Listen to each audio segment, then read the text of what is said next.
અહેમદાબાદ મિત્ર ન્યૂઝમાં આપનું સ્વાગત છે।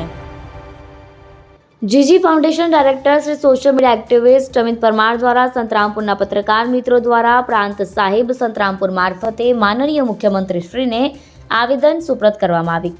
ગુજરાત રાજ્ય ગાંધીનગર સંતરામપુર નગરમાં આઝાદ મેદાનમાં વિશ્વ આદિવાસી દિવસ કાર્યક્રમનું કવરેજ કરવા આવેલ પત્રકાર સાથે સંતરામપુર પોલીસે અને બહારથી આવેલ પોલીસ ઓફિસરે કર્યું પત્રકાર સાથે મન ફાવે તેમ બીભત્સ વર્તન। આજરોજ સંતરામપુર શહેરના આઝાદ મેદાન ખાતે યોજાયેલ એક કાર્યક્રમ હોવાથી તેનું કવરેજ કરવા ગયો હતો।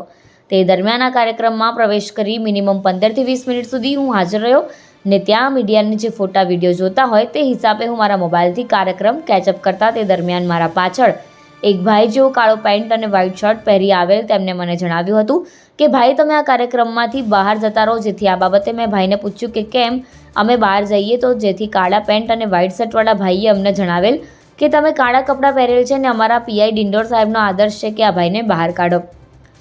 જેથી આ બાબતે હું બહાર નીકળી મેઇન ગેટે નીકળ્યો। ત્યાં જ ઊભા રહેલ સંતરામપુર ટાઉન વિસ્તારના એસીપી વિવેક ભેડા સાહેબ અને સાઇટમાં ઊભા રહેલ કોઈક બહારથી આવેલ પોલીસ ઓફિસર અને સાથે સંતરામપુર પોલીસ સ્ટેશનના ઇન્સ્પેક્ટર કે ડિંડોર અને સાથે અન્ય બીજા તેમની ટીમના અન્ય પોલીસ કર્મીઓ અંદાજે 3 થી 5 જેટલા ઊભા હતા। જેમાં બધાની પરિસ્થિતિ એ ઘટના સ્થળે સંતરામપુર પોલીસ સ્ટેશનના ઇન્સ્પેક્ટર કે ડિંડોરની પાસે જઈ સવાલ કર્યો કે ડિંડોર સાહેબ, એક ભાઈ મને અંદર મળ્યા કોન્સ્ટેબલ કરીને કહે છે કે મને અમારા પીઆઈ ડિંડોર સાહેબે કીધું છે કે પેલા ભાઈને બહાર કાઢો, કાળા કપડાં પહેર્યા છે તેવું અમો પીઆઈને જણાવતા સાહેબે કબૂલ કર્યું હતું કે હા મેં કીધું। જેથી પછી અમોએ વધુમાં જણાવ્યું કે સાહેબ આવું કેવું કે કાળા કપડાવાળાને ના ચાલે, આવું કેવો નિયમ। જેથી અમોએ ત્યારબાદ ઘટના સ્થળે રહેલ એસીપી વિવેક ભેડાને રજૂઆત કરતા જણાવેલ હતું કે સાહેબ મને 2 મિનિટ મને આ સ્ટેજ પર આવેલ મહેમાનો સાથે મળવા દો। જેથી તે દરમિયાન તેમની બાજુમાં ઊભેલ કોઈક બહારથી આવેલ પોલીસ ઓફિસર ડાયરેક્ટ અમારી પર ઉછળી પડ્યા હતા અને જણાવ્યું હતું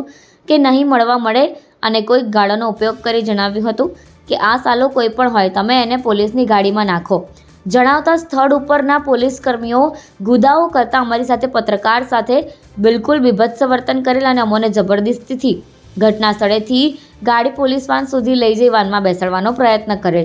જેમાં આ ઝપાઝપીમાં મારી પાસે મારા મોબાઈલ ફોનનો ગ્લાસ અને હાથની ઘડિયાળ અને બોનપેન ભાગી ગયેલું હતું। ત્યારબાદ આ ગણતરીના સમયમાં આ કાર્યક્રમ પૂર્ણ થતાં મને ગેરકાયદેસર ગિરફ્તાર કરવામાં આવેલો હતો। તે દરમિયાન કોઈ કાર્યક્રમમાં આવેલ ગામજનો અને જિલ્લામાંથી પધારેલ મહેમાનો આ બનાવ વિશે ન જાણે તેના ભાગરૂપે છોડી દેવામાં આવ્યો હતો।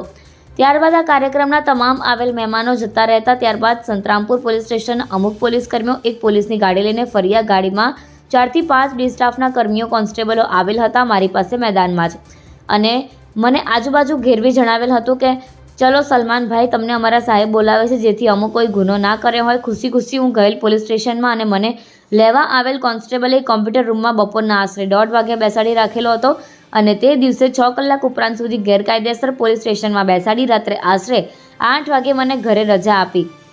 તો શું આ બધું વ્યાજબી કહેવાય? આવો કોઈ નિયમ છે કે નહીં? જુઓ અંકમાં। રિપોર્ટર સલમાન મોરાવાલા, સંતરામપુર। સર, આજે 9 તારીખે વિશ્વ આદિવાસી દિવસના દિવસે જે સલમાનભાઈ પર જે ઓરમાયું વર્તન દાખવ્યું છે વહીવટીતંત્રએ અધિકારીઓ, એના અનુસંધાનમાં જીજી ફાઉન્ડેશન અને સોશિયલ એક્ટિવિસ્ટ અને સંતરામપુર નગરના જે પત્રકારો જે સમર્થનમાં આજે પ્રાંત સાહેબ દ્વારા માનનીય મુખ્યમંત્રીશ્રીને અમારું આવેદનપત્ર સુપરત થાય એવી આશા અને અપેક્ષા રાખીએ છીએ। બીજું કે સલમાનભાઈ છેલ્લા 10 વર્ષથી પત્રકાર તરીકે સેવા બજાવે છે, એમને સાચો ન્યાય મળવો જોઈએ એવી આશા અપેક્ષા રાખું છું। સંતરામપુર નગરમાં આઝાદ મેદાન ખાતે વિશ્વ આદિવાસી દિવસના કાર્યક્રમ કવરેજ કરવા આવેલા પત્રકાર શ્રી સંતરામપુરના સલમાનભાઈ મોરાવાલા જે કવરેજ લેતા હતા ત્યારે સંતરામપુર પોલીસ અને બહારથી આવેલ પોલીસ ઓફિસરે પત્રકારો સાથે મન ફાવે તેમ વિભત્સ વર્તન કરેલ છે। તે અનુસંધાનમાં આજરોજ જીજી ફાઉન્ડેશન એવં સોશિયલ એક્ટિવિસ્ટ અમિત પરમાર તેમજ સંતરામપુરના જે પત્રકારના પરિવાર સાથે ચિંતા રાખીને ચાલનારા પત્રકાર મિત્રો જે આજે પ્રાંત સાહેબ સંતરામપુર દ્વારા માનનીય ગુજરાત રાજ્યના મહામહિમ મુખ્યમંત્રીશ્રીને એક આવેદનપત્ર આપી રજૂઆત કરવામાં આવેલ છે કે જેથી સંતરામપુરમાં જે બનાવ બનેલો છે 9 તારીખે વિશ્વ આદિવાસીના દિવસે તે દિવસના અનુસંધાનમાં સલમાનભાઈ મોરાવાલાને પૂરો ન્યાય અને સાચો ન્યાય મળે તે માગણી હેતુથી આજ રોજ અમે સંતરામપુર પ્રાંત કચેરી આવેદનપત્ર આપવામાં આવેલ છે। અહેમદાબાદ મિત્ર ન્યૂઝની યુટ્યુબ ચેનલને સબસ્ક્રાઇબ કરો અને બેલ આઇકોન જરૂરથી દબાવો, જેથી દરેક મહત્ત્વના વિડીયોની નોટિફિકેશન તમને મળતી રહે।